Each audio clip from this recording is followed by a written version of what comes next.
Pernahkah kalian bertanya, apa itu kematian dan mengapa saya bisa mati? Lalu pernah nggak membayangkan kematian orang-orang terdekat serta mengajukan pertanyaan, sudahkah saya siap menerima kematian mereka? Apakah ketika mereka mati, saya masih mempunyai alasan untuk hidup? Kematian adalah satu-satunya keniscayaan di masa depan yang akan terjadi tanpa perlu kita rencanakan. Setiap makhluk hidup suatu saat pasti akan mati. Itulah fakta kehidupan. Manusia tak dapat menghindari kematian. Selain itu, kita juga tidak dapat mengetahui kapan dan di mana kematian datang menjemput. Kendati demikian, ia selalu berada dekat dengan kita. Hampir semua orang merasa cemas terhadap kematian. Joker dalam film The Dark Knight yang rilis pada tahun 2008, dalam salah satu dialognya mengatakan, "Di saat-saat terakhir mereka, orang-orang menunjukkan kepadamu siapa mereka sebenarnya." Kalimat ini menyiratkan sebuah pengandaian bahwa mayoritas orang akan berusaha melakukan apapun demi menghindari kematian. Bila berada di detik-detik terakhir hidupnya, orang-orang akan menunjukkan ekspresi terdalam dari diri mereka. Mengapa kita takut pada kematian? Bukankah miliaran tahun sebelum lahir, kita sudah terlebih dahulu tidak ada? Sebelum lahir dan mengalami kehidupan, kita telah lebih dahulu mengalami kematian. Jadi, sebenarnya kita hanyalah ada yang berasal dari ketiadaan. Lagi pula, kita tidak akan pernah merasakan kematian. Saat kita hidup, kematian tidak ada. Saat mati, kita sudah tidak bisa lagi merasakan apa-apa. Jadi, kita tidak akan merasakan kematian dan tidak pula mengetahui bahwa kita sudah mati. Lantas, apa yang kita takuti dari kematian? Ketakutan akan kematian timbul sebagai konsekuensi dari pertentangan antara kemampuan transendensi dan keterbatasan raga yang dimiliki oleh manusia. Kita mampu merencanakan banyak hal di masa depan. Dengan kata lain, kita bisa melampaui hari ini. Sayangnya, kematian merupakan tapal batas kehidupan. Kita takut terhadap kematian sebab kematian akan menjadi distraksi absolut yang tidak dapat kita atasi dan menghalangi kita untuk menggapai hari esok. Kemampuan transendensi tersebut tidak hanya membuat manusia hidup secara individual, namun juga mengubah kita menjadi makhluk yang dapat melampaui diri sendiri dan berinteraksi dengan manusia lainnya. Bila pertemuan ini diakhiri dengan perpisahan, maka tentu rasanya sakit, sedih, dan mengecewakan. Perpisahan selalu membuat seseorang menjadi melankolis. Itulah mengapa kematian yang adalah tembok pemisah yang mutlak itu senantiasa mendatangkan duka cita. Jadi kita bukan sekedar takut kematian, hanya saja kita tidak ingin ditinggal atau meninggalkan. Kita tidak ingin sendirian, apalagi hidup kesepian.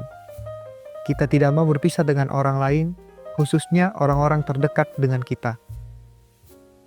Kecemasan akan kematian juga timbul akibat takut terhadap apa yang akan dirasakan menjelang kematian. Misalnya jika kita mengalami sakit parah atau penderitaan sebelum mati, maka tentu hal tersebut bisa menjadi momok yang menakutkan. Namun, alasan seperti ini tentu bersifat relatif, sebab toh tidak semua orang merasakan kesakitan maupun penderitaan sebelum mati. Akhirnya lahirlah pertanyaan, apa yang terjadi setelah kematian? Kemana saya setelah mati? Adakah kehidupan setelah kematian? Jika ada, seperti apa bentuknya? Tidak ada seorang pun yang tahu jawaban atas pertanyaan-pertanyaan tersebut. Ketidaktahuan itu menstimulasi kita untuk menghindar terhadap kematian. Kalau saja ada afirmasi tentang apa yang terjadi setelah kematian, maka kita mungkin bisa lebih menerima kematian itu. Ketika bertanya tentang kematian, kita sedang mencari makna kehidupan. Untuk apa hidup jika nantinya saya mati? Kita tidak benar-benar tahu apa yang terjadi setelah kematian. Namun, setidaknya ada dua pandangan populer yang mencoba menjawab persoalan ini. Pandangan pertama menyatakan, setelah kematian tidak terjadi apa-apa. Begitu mati, maka saya punah. Baik tubuh maupun kesadaran saya, keduanya tidak ada lagi. Saya hidup dan mati hanya sekali. Bila mati, maka semua tentang saya telah berakhir. Tidak ada yang namanya kehidupan pasca kematian, sebab kematian adalah akhir dari segalanya. akhir dari ada adalah ketiadaan? Jawaban pertama ini barangkali tidak memuaskan, sebab seolah-olah hidup ini hanya dihabiskan di dunia saja. Tidak mungkin manusia yang merupakan makhluk dengan banyak keistimewaan berakhir pada persoalan materialis belaka. Oleh sebab itu lahirlah beragam sistem kepercayaan yang mengimani adanya kehidupan setelah kematian. Kepercayaan tersebut mewujud pada adanya reinkarnasi atau mungkin kehidupan di surga dan neraka maupun pandangan tentang afterlife lainnya. Jika kematian adalah sebuah keniscayaan, maka afterlife adalah sebuah kemungkinan. Jadi jawaban berbagai sistem kepercayaan yang ada tidak memuaskan mereka yang ingin mendapat jawaban pasti tanpa spekulatif. Namun, kita bisa menemukan bahwa ajaran-ajaran maupun mitos-mitos soal kematian menawarkan sebuah perspektif yang mengajak kita untuk menikmati keberhargaan hidup. Jika kita percaya bahwa ada surga bagi orang yang berbuat baik dan neraka bagi orang yang berbuat jahat, atau bila kita percaya bahwa di kehidupan berikutnya kita tidak akan mengalami reinkarnasi yang baik apabila di kehidupan ini berbuat jahat, maka seruan semacam ini mestinya mengajak kita untuk hidup dengan totalitas. Dalam bukunya Apologia Sokratos, Plato menuliskan kisah kematian Sokrates. Gurunya tersebut dibawa ke hadapan pengadilan Athena dengan tuduhan membuat praktik-praktik keagamaan yang baru dan merusak pemikiran kaum muda. Sokrates menghabiskan banyak waktu hidupnya dengan melakukan misi sebagai seorang filsuf. Dia berjalan ke sana kemari serta mengajukan banyak pertanyaan kepada orang-orang untuk mengajak mereka memeriksa diri. Ketika Sokrates harus diperhadapkan kepada sidang karena fitnah terhadapnya sehubungan dengan misinya tersebut, dia bergeming dari pendiriannya, meskipun kematian sudah menanti di depan matanya. Dia bahkan berkata, "Aku tidak akan pernah mengubah pendirianku sekalipun aku harus mati berkali-kali." Bagi Sokrates, orang yang menganggap dirinya bijaksana tetapi takut dengan kematian hanyalah orang-orang yang sebenarnya pura-pura bijaksana. Sokrates mengajak kita untuk melihat kalau kematian merupakan sebuah kebaikan terbesar. Kita berkata-kata tentang kematian dan melabeli kematian sebagai sesuatu yang pasti negatif. Padahal kita sendiri tidak tahu apa dan seperti apa kematian itu. Menurut Sokrates, pemikiran yang demikian adalah sebuah kekeliruan. Sokrates mengatakan bahwa evaluasi tersebut justru bukti dari ketidaktahuan kita tentang kematian. Dia lalu menambahkan bahwa berbicara tentang sesuatu yang tidak kita ketahui merupakan bentuk kesombongan. Sokrates menyebut kematian sebagai suatu keadaan ketiadaan dan ketidaksadaran. Dia mengandaikan kematian sebagai tidur panjang yang tidak diganggu oleh apapun termasuk mimpi. Mati adalah keuntungan, sebab seorang raja yang besar sekalipun pasti sulit menemukan hari atau malam yang setenang dengan keadaan saat mati.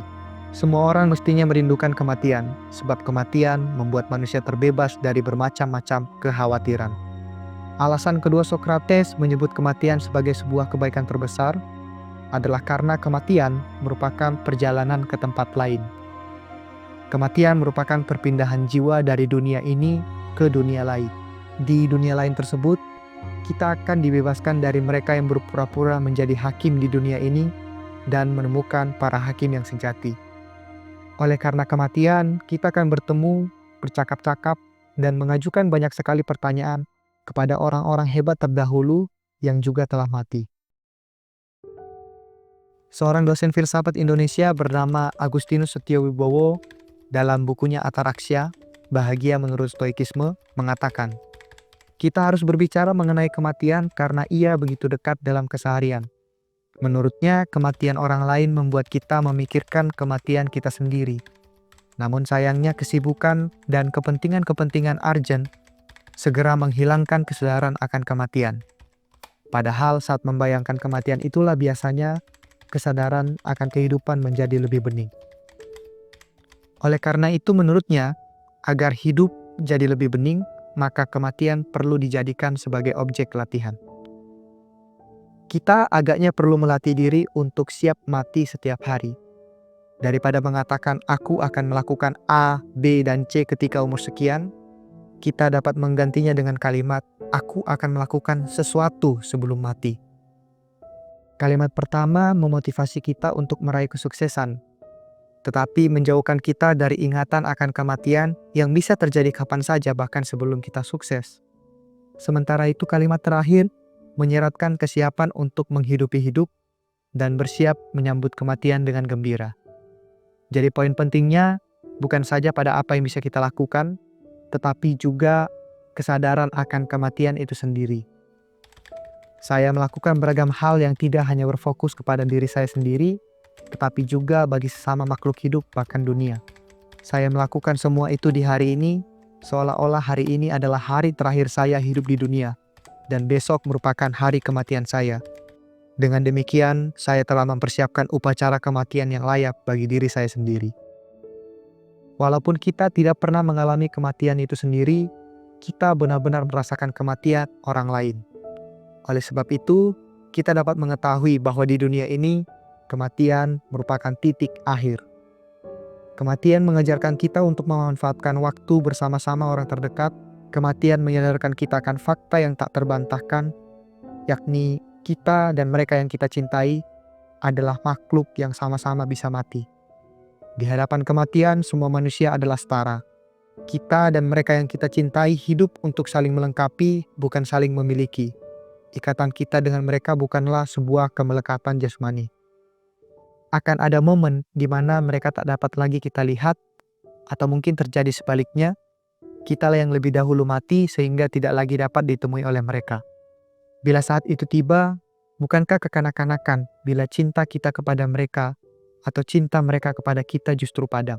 Kematian orang lain maupun ingatan akan kematian diri sendiri mentransformasi cara hidup seseorang. Sebuah frasa Latin yang menghiasi arsitektur kuburan klasik berbunyi memento mori. Frasa ini mendorong kita untuk memetik hari ini dan sadar akan kematian sehingga nantinya begitu kita mati, kita ada dalam kondisi rest in peace, beristirahat dengan tenang. Kita bangga pernah hidup dan kini semuanya sudah selesai. Mari berefleksi.